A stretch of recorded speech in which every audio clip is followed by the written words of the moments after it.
We took in the worst dog the shelter had.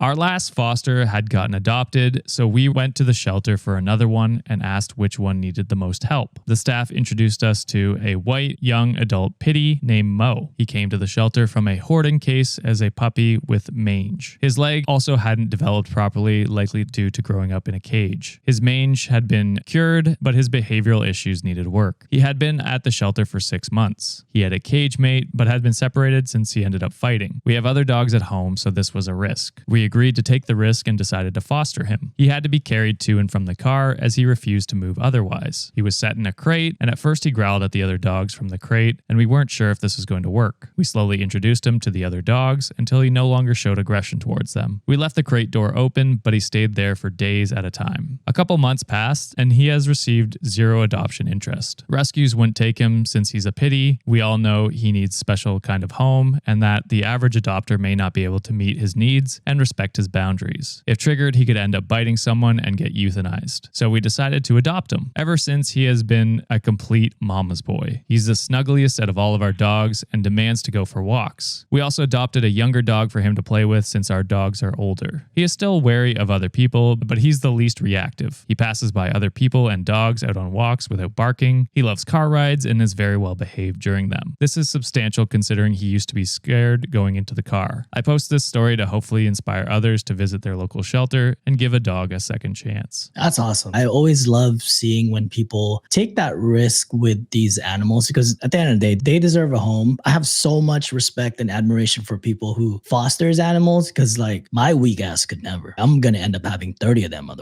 Yeah.